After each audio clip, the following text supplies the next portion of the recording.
The RV Show USA is brought to you by Flagstaff, Rockwood, building better RVs, making smarter RVers. I want to talk with you for a few minutes about disappointments and setbacks and why you may want to start embracing them and stop trying to avoid them. Now, setbacks are almost always frustrating, right? I mean, things take longer than we think they should take to do and take to get finished. They're almost never as easy as we hope that they are to do.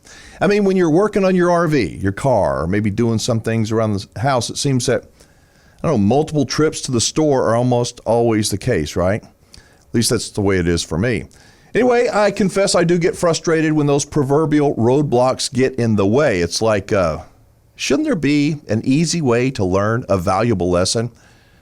So the other day I came across this short little thing that I read, and it's very profound. It's simple but profound, and it has, if I can find it here, I've got it, there it is.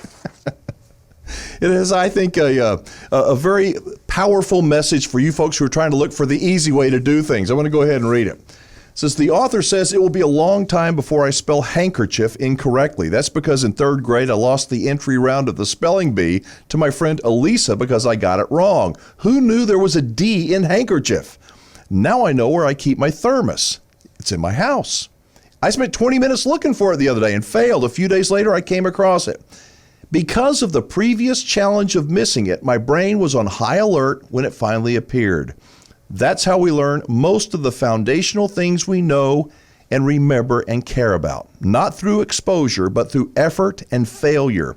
That's why tests aren't nearly as useful as projects. Just about anything worth learning is worth learning the hard way. You know, when I read that, I went, whoa, it's true. There is value in learning things the hard way. There is.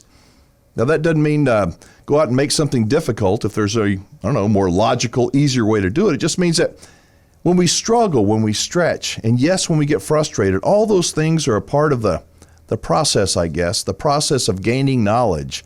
So you won't make that same mistake again, or you'll be, better equipped to handle it the next time a problem like that comes around. How many times have you completed a difficult task that you did not want to do? You didn't even know if you could do it.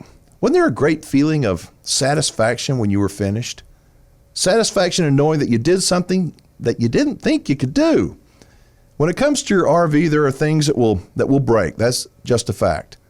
Not even something you can argue about. Things do break. The important thing to keep in mind is that when they do break, your frustration is a part of the solution. It's an unavoidable step, I guess, in solving the problem.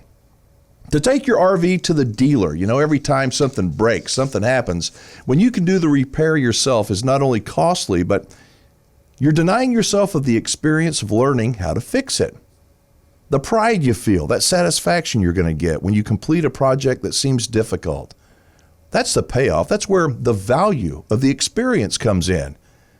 Yep, you had to learn things the hard way, but you gained confidence and probably a little bit of wisdom.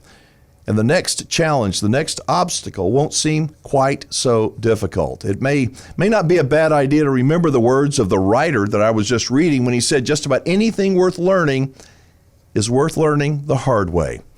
By the way, I think that's not just good advice for RVers, but pretty good advice for everybody. Maybe it's time for all of us to stop searching for the easy answer to everything. Instead, we might want to embrace the process and realize that there is value in learning things the hard way. I welcome your thoughts on learning things the hard way, whether you agree or disagree. We always love hearing from our listeners and viewers. Post a comment, if you would, on social media or leave us a voicemail 24/7 at 1-330-WINGMAN.